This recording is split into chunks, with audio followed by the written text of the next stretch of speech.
Here are the top selling games of last month, November 2011.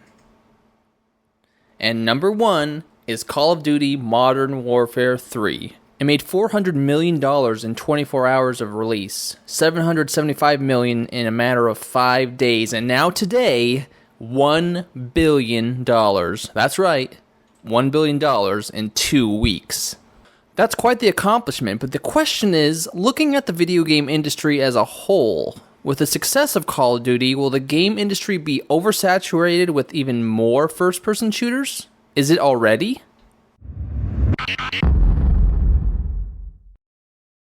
It would be easy to give the Call of Duty franchise a lot of hate, because things with a lot of popularity tend to have a lot of hate tagging along with it. Am I right? Well, we should ask, is that hate unwarranted? Maybe or maybe not. I think the Call of Duty games are fun, but what makes these games appeal to a large amount of people? Is it because of the war aspect? I mean, human beings are attracted to violence and war. It's been like that since the dawn of time. Is it because the games are fun? Well, obviously, I'm sure that's a reason, because there's so many people playing it, but could another reason be that the franchise barely makes any updates year after year after year? Is it because it's something familiar? Now that's possible too. It's like the NBA 2K and Madden series of first-person shooters. Now, usually when you make this argument, people like to point fingers at the Legend of Zelda series and the Mario series and say, well, those games are being rehashed year after year or every 5 years, and they're all the same. Really? Do we really have to go deeper into why Mario and Zelda are actually different from the other games in the series compared to Call of Duty? Can you tell me what makes Call of Duty Modern Warfare 3 different than Black Ops? Well, maybe that's it. We just stick with the familiar. Why change something when so many people are familiar with it already? Now, most gamers who have played Modern Warfare 3 would love to argue that there really wasn't that many changes from Black Ops to Modern Warfare 3. Yet the reviewers, on the other hand, will like to tell you that there have been plenty of changes and that the game is top-notch and amazing. So, that kind of goes back to my last video. Who influences what you buy?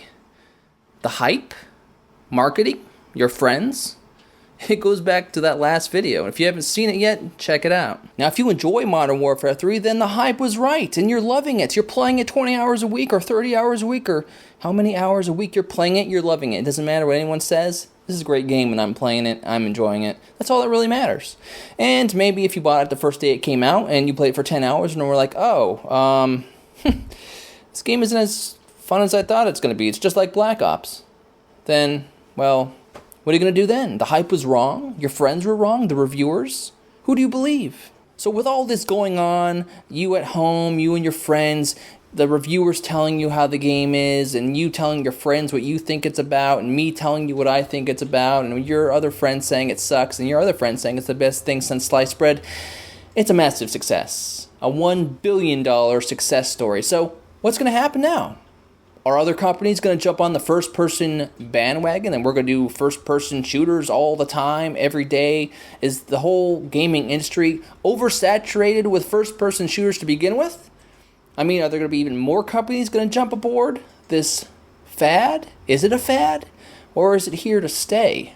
There's a whole bunch of questions, because something like this, a big success like this, it doesn't go unnoticed. Like in the movie industry in Hollywood, back in 2009, Avatar came out and wowed audiences with 3D in 2009, 2010, and made $1 billion at the box office, and guess what happened? Everyone jumped on the 3D bandwagon, and it's still going on today. But a lot of people like to argue, well, this is the new direction the industry is going, and other people are saying, well, you know what? This 3D thing, it's not going to be around forever. You know, people get this 3D fix, and maybe it's an option, but it's not the true direction of the industry. So, more first-person shooters, anyone? Modern Warfare 3, a $1 billion success story. What makes a $1 billion success story? Do you know?